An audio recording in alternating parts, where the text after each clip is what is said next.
Bueno, momento de política y es por eso que está con nosotros nuestro especialista Lisandro Bregant, a quien le damos la bienvenida. ¿Cómo andas, Licha? ¿Todo bien? ¿Qué tal, Nacho? Muy bien.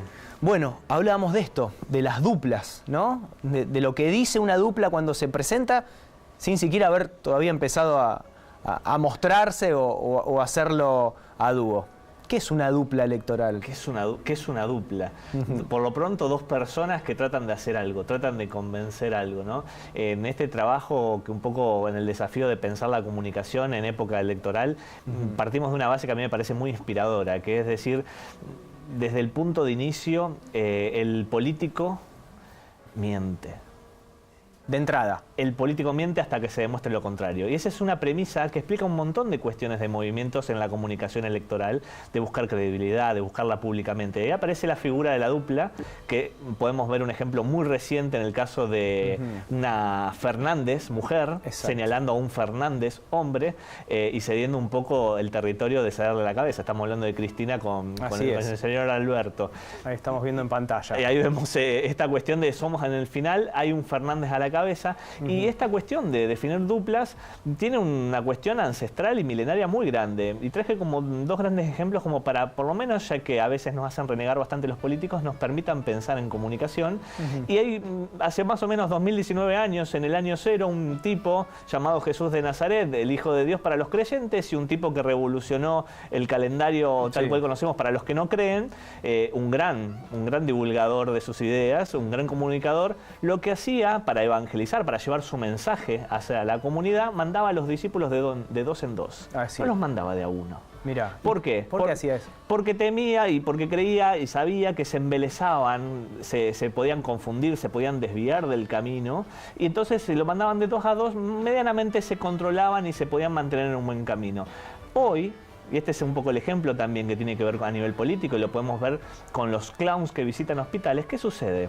Los famosos payamédicos, y hay payadoctores también, entran de dos, hasta a veces de a tres. ¿Para qué? Hay algo que sucede que es muy interesante y es como la gran clave de esto que vengo a tratar de ponerlo arriba de la mesa y tratar de contarlo, que es cuando un clown, cuando un payadoctor, cuando un payamédico entra en contacto, hay algo que se puede llegar a suceder que es un momento de captura. ¿Qué es esto? A veces hay una realidad muy difícil en el hospital, en un paciente, y hace que el clown abandone su personaje y se corra de la narrativa. Y esta es la gran clave de por qué a veces las duplas se piensan tan cuidadosamente en la comunicación política.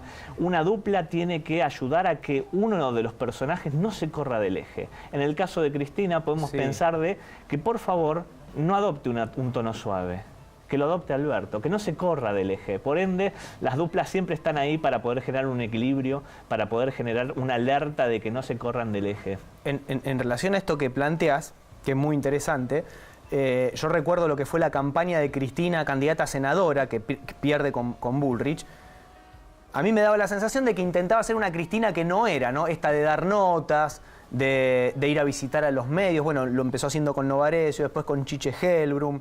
Dio varias entrevistas y se encontró en un escenario en el cual no le sentía cómodo a ella. Uno la ve a Cristina como es en la Feria del Libro, ante toda la militancia, y en un mano a mano con un periodista, a lo mejor puede mostrar su lado más flaco, ¿no? Y acá a lo mejor ese rol, como vos decís, lo ocupa Alberto. Y no le resulta, como vos también decís, no le resulta natural, no le resulta cómodo. Y ahí es donde se empieza a resquebrajar la narrativa, o el relato, como le llaman. Y ahí es donde eso no capta atención, donde genera ruido, ese famoso ruido comunicacional de me parece que no le creo nada, y donde volvemos a esa primera premisa a analizar en comunicaciones, que miente hasta que demuestre lo contrario. Y si no demuestra verosimilitud, está mintiendo, está jugando con mis sentimientos. Como en Game of Thrones, en el final, jugaron conmigo con este tipo de finales, con este tipo de resoluciones, jugaron conmigo. Me atrevo ya metiéndome en lo próximo.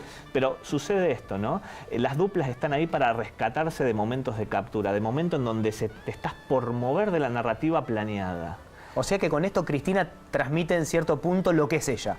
Verdad desde la imagen, verdad desde la comunicación. Exactamente, trata por lo menos de no entrar en conflicto, de no caer en esos momentos de caer en un tono tan conciliador. Si acaso no es la dirigente que que recibe tantos votos, tanto caudal, aseguremos esa imagen y no la hagamos hacer cosas que no han funcionado, que vos lo nombrás muy bien años atrás. La figura, bueno, hoy trascendía la posibilidad en algunos portales de noticias que Macri haga lo propio con Vidal y que la asume como vice. ¿Se puede traspolar esto que hablamos de Fernández en la figura Vidal-Macri o es una lógica distinta? No, tranquilamente se puede traspolar. El tema y lo que sucede también a nivel armado político, que es muy interesante y también lo hemos charlado fuera del aire, es que básicamente están jugando a no jugar, están jugando a amagarse. Siempre se me viene a la cabeza como Caruso Lombardi se peleaba públicamente en la calle y estaba frente a frente y lo que hizo fue pegarle a la gorra de un policía para distraer. Yo siento, sinceramente, desde un hecho comunicacional que analizo, que veo y que a veces me toca estar muy de cerca, es que están jugando a pegarle a la gorra de un policía, a reordenarse, a patear tableros y fundamentalmente a jugar comunicacionalmente. Por eso estas cuestiones de ver qué se necesita una dupla, por qué una dupla en este caso que estamos analizando ayuda a atraer al candidato y a reforzarlo para que no se resquebraje un piso de votos, me parece que también es por donde se está empezando a armar este tipo de propuestas a esta altura de la campaña. Lisandro, por último, ¿la intención de todas las fuerzas es buscar votos ajenos? Y me refiero a esto con Cristina, que lo toma Alberto, que podría ser un moderado tal vez, o Macri, que tuvo reuniones con Lustó, o el peronismo federal con su famoso carril del medio. El tema es seducir a los que no son propios. ¿Ese es un poco el objetivo?